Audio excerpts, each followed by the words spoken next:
28 de abril. Começa agora o programa Hora e a Vez da Pequena Empresa. Confira no programa de hoje o advogado Marcos Tavares Leite falando sobre a regulamentação do Programa Especial de Regularização Tributária das Empresas Optantes pelo Simples Nacional. O advogado Marcos Bernardini comentando o que pode acontecer quando o consumidor compra um produto com defeito de fabricação, além de muita informação. E no programa de hoje, o presidente do Simp, Joseph Cury, recebe o economista Miguel Daoudi, que faz uma análise econômica do primeiro trimestre de 2018, abordando os temas dólar, bolsa e por que os juros não baixam para o consumidor. Estamos no ar.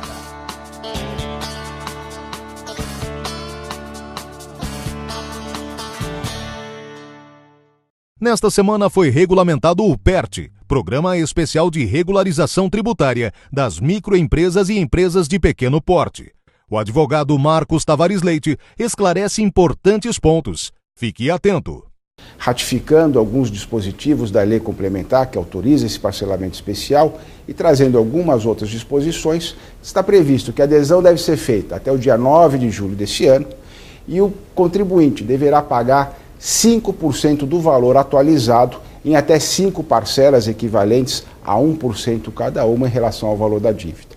A diferença pode ser levada ao parcelamento em até 180 vezes, com descontos que vão de 90% sobre os juros até 70% sobre a multa, dependendo da opção que o contribuinte fará em relação a esse parcelamento, ou o pagamento integral após esses 5% iniciais, ou mesmo em até 180 vezes, e aí com descontos um pouco menores. O parcelamento deve ser feito perante a Receita Federal em relação aos débitos federais não inscritos em dívida ativa, mas ele será feito perante a Procuradoria-Geral da Fazenda Nacional em relação a débitos já inscritos em dívida ativa. E aqueles que forem encaminhados para inscrição em dívida ativa relativos ao ICMS e ao ISS, então deverá ser feito perante o respectivo ente federado. Significa dizer que o contribuinte não basta pedir o parcelamento perante a Secretaria da Receita Federal. Deverá também, dependendo do caso, adequar a Receita Federal, entrar com requerimento perante a Procuradoria da Fazenda Nacional e bem como, quando se tratar de ICMS e ISS, perante o respectivo Estado e o município. Atenção em relação a isso, porque poderá achar que está todo o débito parcelado, mas ainda há alguma coisa a ser contemplada e com isso manterá a irregularidade ou a impossibilidade de se manter dentro do Simples Nacional. É nesse sentido, portanto, que o Simp continua trabalhando, orientando o empresário da microempresa e da empresa de pequeno porte, para que se mantenha sempre regular, formal, gerando emprego e renda e dentro da sua atividade, fazendo o Brasil crescer.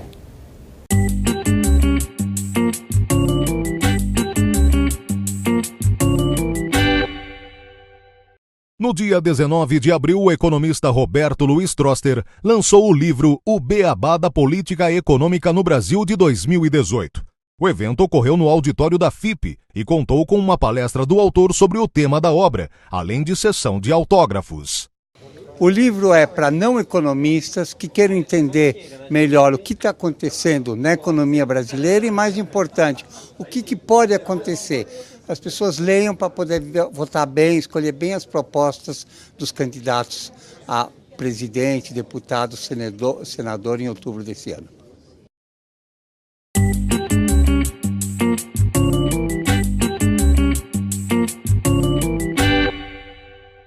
Quando compramos um produto com defeito de fabricação, o chamado defeito oculto, como devemos proceder? A quem recorrer? Acompanhe as explicações do advogado Marcos Bernardini. Carro que tem recall, airbag que não abre, geladeira que não funciona, fogão que não acende. Então, perfeitamente comum, isso acaba acontecendo e nós sabemos perfeitamente. Mas é importante saber que, nesse tipo de situação, a responsabilidade indicada pelo Código de Defesa do Consumidor é do fabricante. E o comerciante, por lei, ele não tem responsabilidade por nenhum tipo de vício, nenhum tipo de defeito no produto, mesmo, por óbvio, que tenha sido ele a comercializar. O comerciante, ele só comercializa comercializa, ele não fabricou e por conta disso ele não tem responsabilidade. Pelo Código de Defesa do Consumidor, então, a responsabilidade será do fabricante. O consumidor, então, quando adquire um produto e ele percebe um defeito, ainda que seja um defeito oculto, que ele venha perceber posteriormente, ele deve imediatamente procurar o fabricante e, por lei, o fabricante terá o prazo de 30 dias para resolver esse defeito e devolver o produto de forma a sua correta utilização para o consumidor.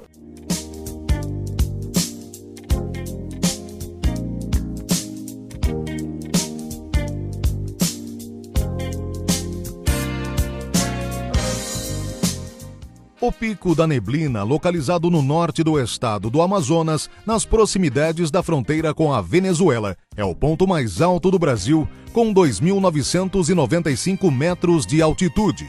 O nome do pico origina-se do fato de que o topo da montanha fica encoberto pela neblina a maior parte do tempo. O lugar tornou-se uma das maiores áreas de proteção natural da América do Sul. O turismo local, apesar de haver incentivos, não é muito elevado, havendo poucas visitas registradas. O principal problema é a infraestrutura precária que dificulta as vias de acesso. Essa, você sabia?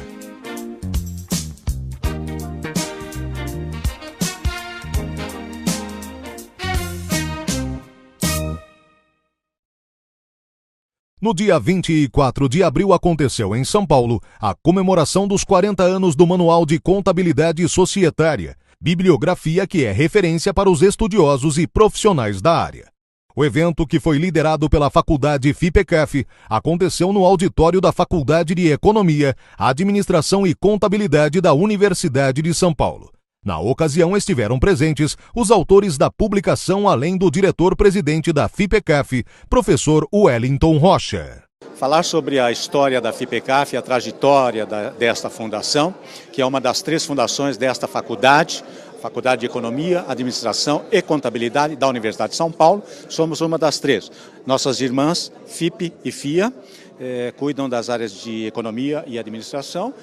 E na área contábil, financeira, atuarial, custos, orçamento, enfim, tudo que se refere ao controle gerencial das organizações é com a FIPECAF. Então é isso que nós temos feito nas últimas 4 décadas, um pouco mais de 40 anos, na verdade construir no Brasil a história da controladoria, contabilidade, custos, orçamento e assim por diante. Bem, hoje nós estamos então comemorando 40 anos do lançamento deste manual, que já são quase 500 mil exemplares vendidos. Ele nasceu numa circunstância toda especial quando foi lançado, que na época a gente chamava de Nova Lei das Sociedades por Ações, que foi uma revolução contábil no Brasil.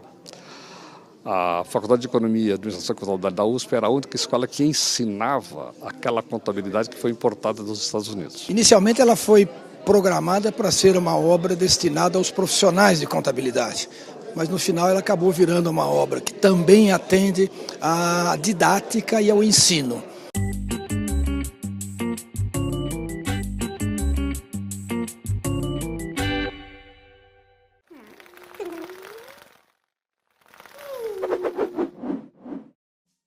Até o dia 20 de maio, o público tem a oportunidade de conferir a mostra Tom Zé 80 anos, na Caixa Cultural São Paulo. A exposição celebra as 8 décadas de vida do cantor e compositor tropicalista.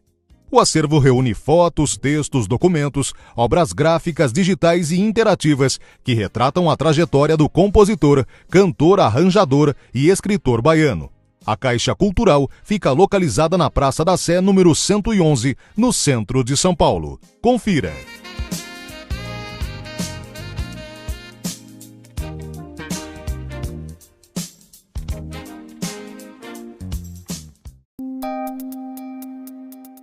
Entrevista da semana.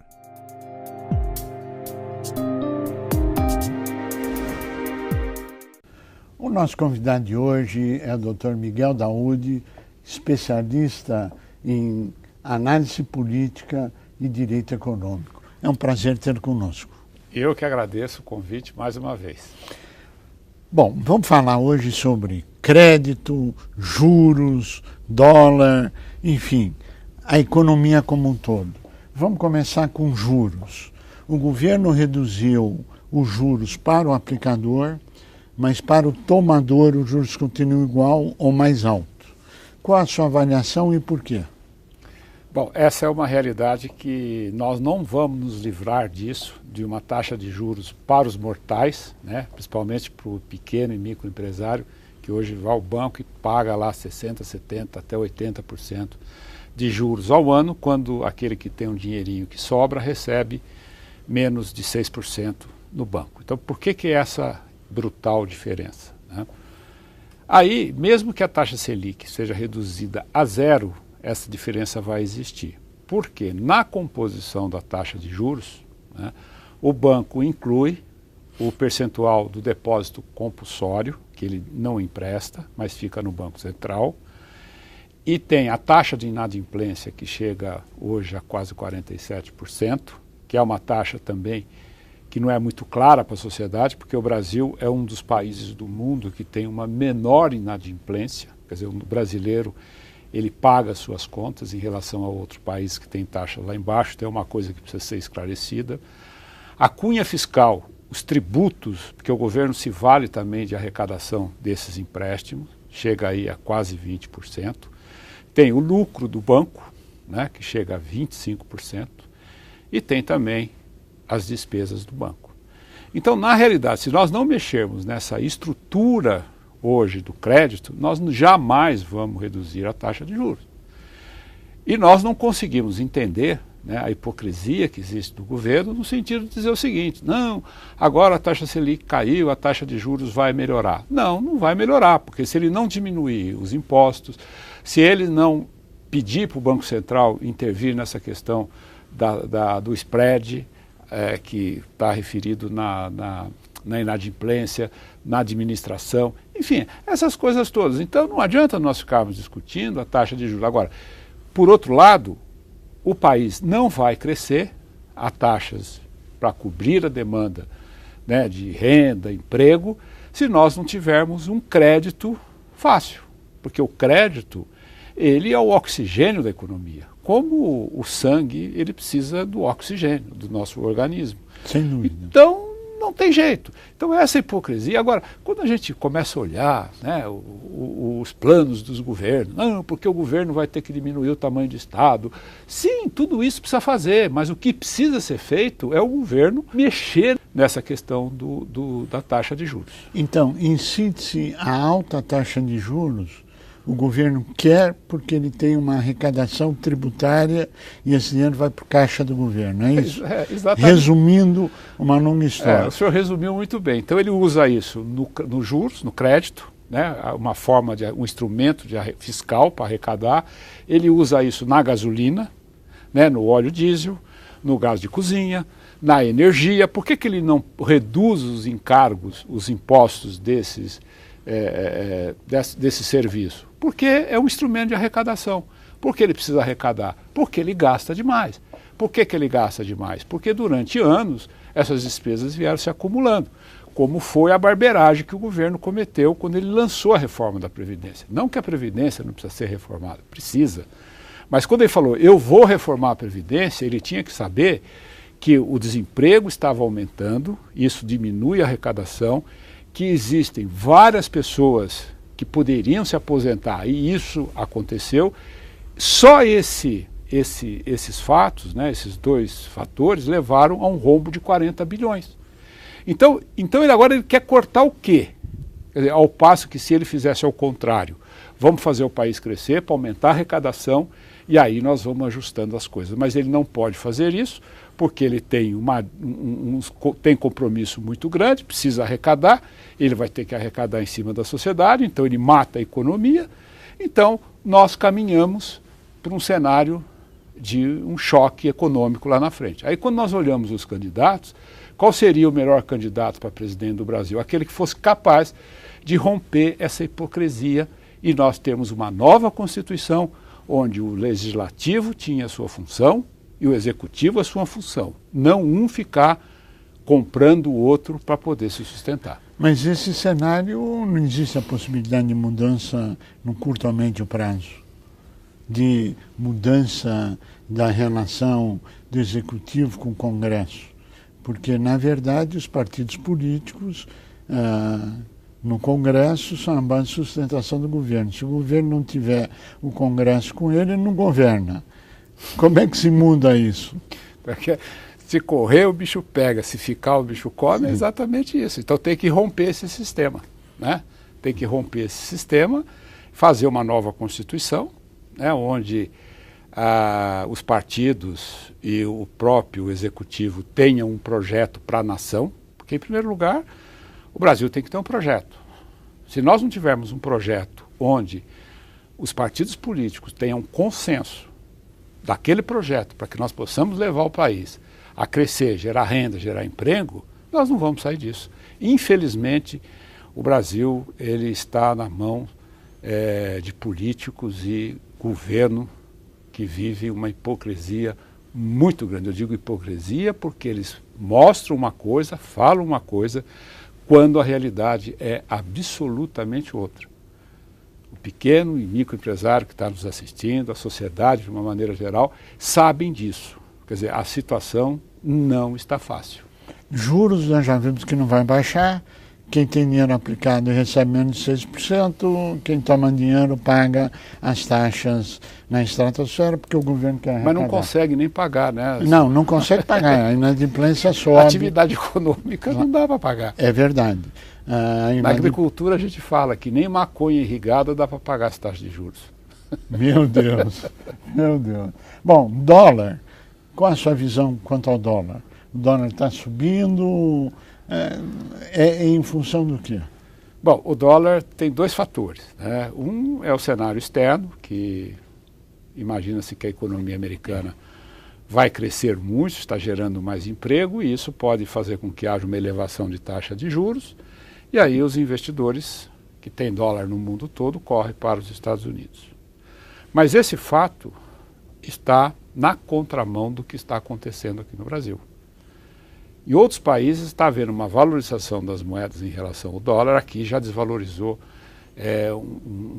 mais de 10%, né, o real em relação ao dólar. Por que isso está acontecendo? Exatamente porque os investidores não estão vislumbrando um cenário otimista lá na frente. Porque o mercado financeiro, ele traz para o presente o que ele enxerga no futuro. Se o que ele enxerga no futuro, mesmo que não verdadeiro, mas o que faz ele acreditar em alguma coisa no futuro, é a conjuntura atual. E a conjuntura atual, política, econômica, né, essas demandas que nós vamos ter aí pela frente, isso leva com que o investidor traga para o presente esse cenário e, evidentemente, o dólar e o ouro é uma medida de proteção contra o que pode acontecer com o Brasil. Pode acontecer, não sei se vai acontecer, espero que não aconteça, mas o mercado não dá chance. E as bolsas de valor?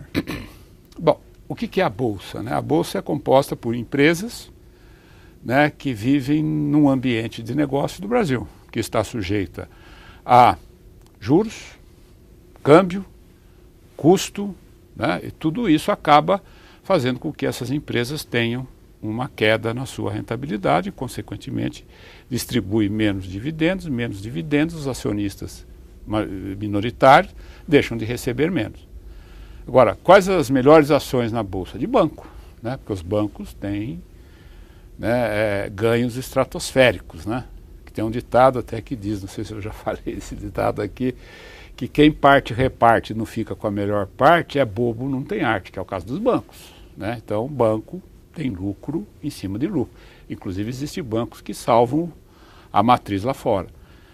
Então, essa é uma questão de que a Bolsa não há espaço para ela subir muito se não houver esse crescimento que nós desejamos. Então ela vai subir um pouquinho, vai cair, mas vai ficar por aí. Crédito, oxigênio para as empresas, capital de giro, etc. Qual a sua visão para esse ano? Olha, o crédito continua difícil, por algumas razões. A primeira delas é o custo do crédito, né? Sem dúvida. E a segunda delas é que você vive num momento de crise, você sempre tem o seu cadastro com alguma mancha. Então, se nós formos olhar detalhadamente os empresários, sempre tem lá um que tem lá uma manchinha, uma coisinha que deixou de pagar ou porque está tentando rolar, então essa pessoa não tem acesso a crédito. Então o crédito ele é necessário, mas não está disponível a um custo compatível com a rentabilidade operacional dos negócios. Vamos pegar uma padaria, por exemplo, que deveria ser um bom negócio. Sim. E é um bom negócio. Mas só que o lucro da padaria líquido é bem inferior do que ela pagaria se ela quisesse fazer uma ampliação, porque ela pagaria muito mais de juros do que ela tem de lucro operacional. Então isso força que os empresários acabem investindo o seu capital próprio. E muitas vezes você, quando investe o capital próprio, você não cresce naquela proporção que você gostaria de crescer. Infelizmente, eu acho que todo mundo sabe que isso acontece, né? Há um diagnóstico preciso disso, mas pouco se faz para que isso mude de cenário. Este ano, teremos crescimento econômico ou não, na sua avaliação? Olha, na minha avaliação, nós não vamos crescer muito, né? O que nós vamos crescer é algo na margem. Existem alguns setores, como o comércio, né, a indústria deu uma melhorada, mas acabou voltando, que mostram uma reação. Mas esta reação está mais vinculada a uma queda que nós tivemos muito forte no passado, né, e que qualquer melhora é o suficiente. Mas para nós voltarmos, né, ao estado que nós estávamos antes da crise, imagina-se que isso só vai acontecer em 2023.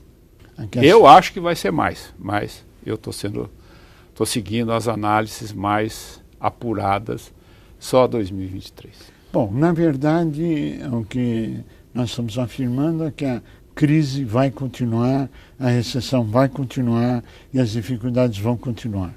Sim, porque nós não vislumbramos nenhuma medida que vá melhorar isso. O que é factível para nós fazermos? O que é factível para nós fazermos é o governo usar das prerrogativas que ele tem para facilitar o crédito e facilitar a vida. Recentemente nós tivemos o episódio do refis da micro e pequena empresa, que o governo queria deixar de lado. É verdade. Qual é a lógica disso? Nenhuma. Nenhuma. Então como é que nós podemos acreditar nessa forma? Então, eu gostaria de dizer que a economia vai melhorar muito, nós vamos sair desse buraco, mas pelas propostas que tem aí, eu não vislumbro isso. E vamos torcer para que a economia mundial continue da forma que está, que não tenha nenhum revés. Porque aí nós vamos ver a porta do inferno abrir. Nós chegamos ao final do nosso tempo, eu pediria as suas considerações finais. Bom, eu acho que todos nós somos brasileiros. Apesar dessa realidade, eu não estou aqui pregando pessimismo, muito pelo contrário, eu acho que nós temos que ser fortes, realistas e tentar mudar esse Brasil, fazer com que esse Brasil vá para frente de uma forma organizada e não da forma que nós temos. Então temos que ser otimistas e ficar de cabeça erguida e lutar para que o Brasil possa avançar. Não podemos desanimar. Miguel Daoudi, nós agradecemos muito a sua participação e tomara que o Brasil mude para melhor, que é o que todos nós desejamos. A você que esteve conosco, o nosso mais profundo agradecimento, com a certeza que estaremos juntos na semana que vem. Até lá!